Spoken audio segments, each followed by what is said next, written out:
Greetings dear students. I hope everyone is happy. Welcome to this session. Dear participants, look at the screen.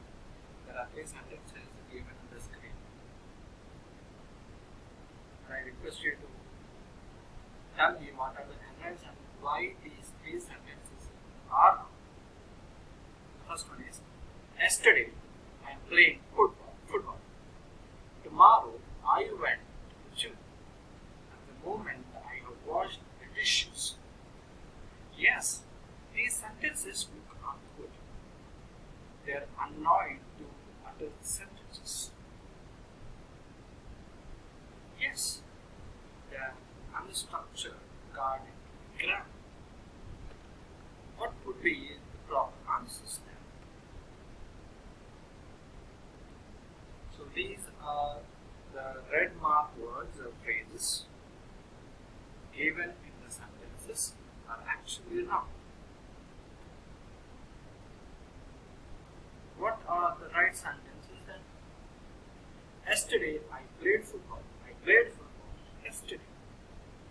I'm going to the gym tomorrow. At the moment I'm washing the dishes. These are the sentences correct. What is the major thing did you encounter the mistakes, the wrong behind these sentences? Yes, your guess is precisely correct. So the topic that we are going to discuss today is tense. Tenses. What is a tense then?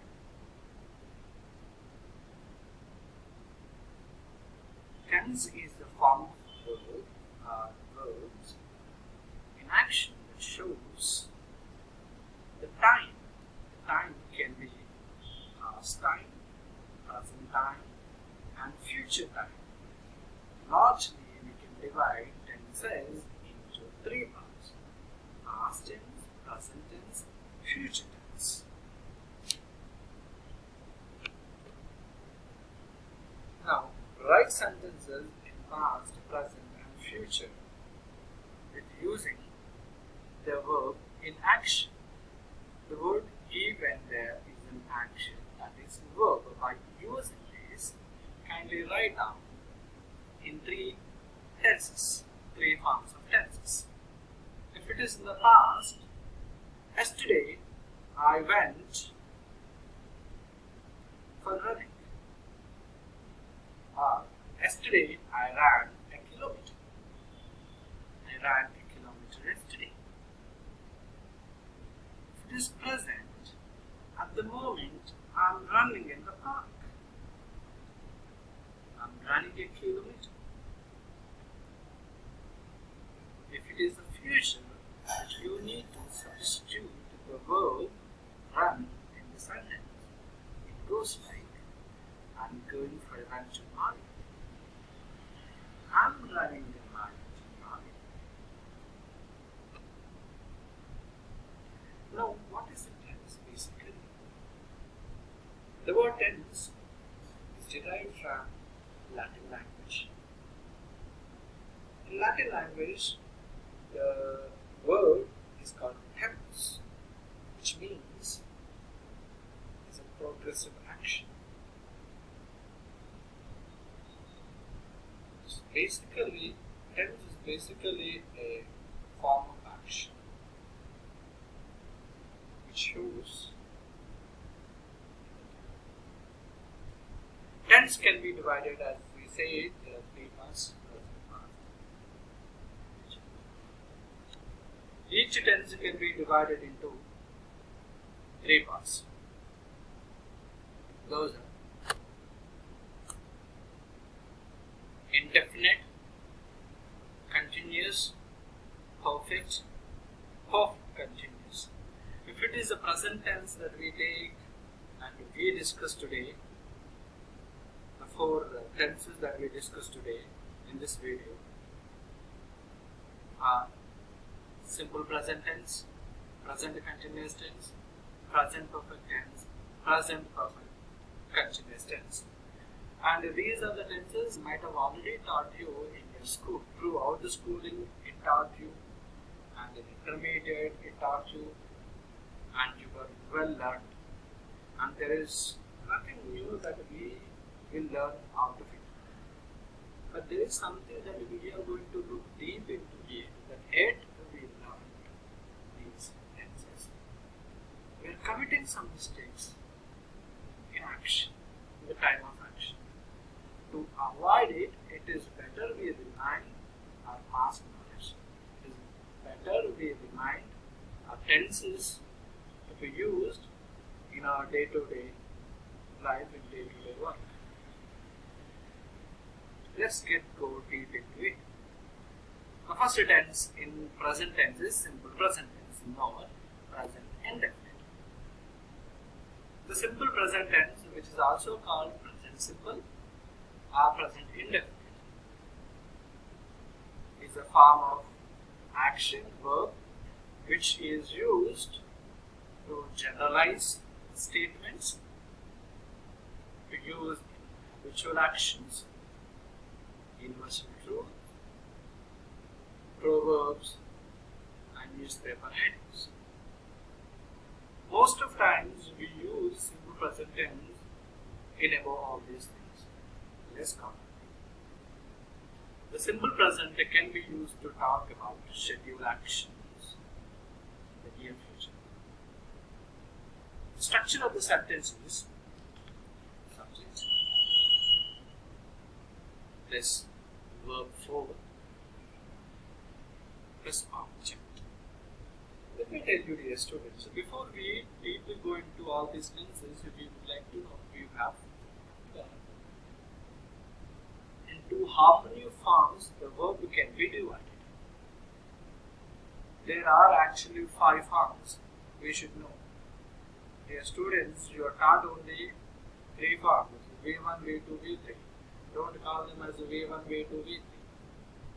You better call as present verb, past verb, past participle verb,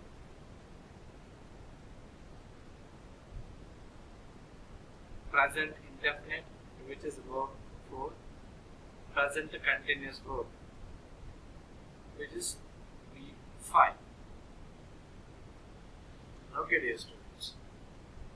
Now, look at it.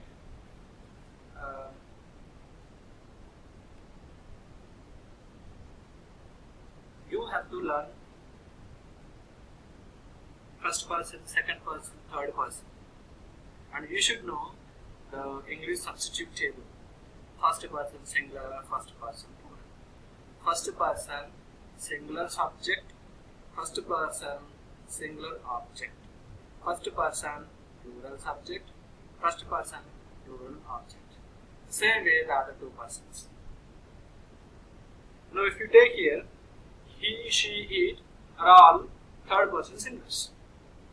For all third person singulars, you have to add either S or ES form to the main action verb in the sentence. She likes eating fish. He likes eating fish. It likes eating fish. But you can't tell I likes playing football. You better say I like playing football. So these are the common errors people make. If it is a negative form that you have to make out of it, she not likes eating fish, you can't tell it. But you use do form in between. He does not like eating fish. In this case, you don't add yes or es form. In the place of yes or es form, we are already using do form. Am I clear, dear students? So we are removing s or es form. In the place of it, we are adding does. She does not like eating fish. And for the rest of persons, we don't use does. We use the word do or don't. I don't like playing football. I don't like eating fish. I don't like fish. So this is how it goes in the the simple present or present indefinite. Hope you have understood it, dear students, and we will look at these examples. My father goes to gym every day. In this sentence, every day is a habitual action, that is a keyword. Since my father is the third person, we are adding es form to the main action verb go. So it becomes goes. Next one, she loves to play basketball. It is the regular action. The sentence it shows it is a regular action, it's a habitual action too. She loves to play. Love, we are adding as a es form because the subject is third person singular. When you look at the fourth one, I run every weekend. So it is habitual action. Every weekend he goes for running, isn't it? So we did not say here runs because it is a first person. For first person we are not going to add yes or yes. So these are the mistakes people commit. These are the mistakes you should not commit. Which means, I hope you understood, dear students.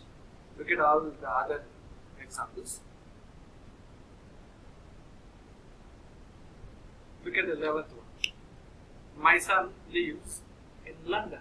My son, see, my may be first person, but my son here becomes third person. So my son, third person, lives. We are adding s form to it. Becomes lives in London. My sister does ironing. But sisters is plural. My sisters, third person plural. For third person plural, we are not adding s or es form. So my sisters do the ironing. They make the bed. My father always washes the car. My teacher sometimes forgets his keys. I like ice cream. It smells very delicious in the kitchen. Alex brushes her teeth twice a day. He gets up early every day. They speak English in the United States of America. We generally sing songs all together. We go to a gallery every Sunday. They drive their kids to school every day. We walk slowly. So, if you observe in all these examples, you definitely find some keywords. By looking at those keywords, you can point out this is completely simple present tense. I hope, dear students, you understood the first tense of present tense, simple present tense. We'll meet in the next class to discuss the other tense. Thank you.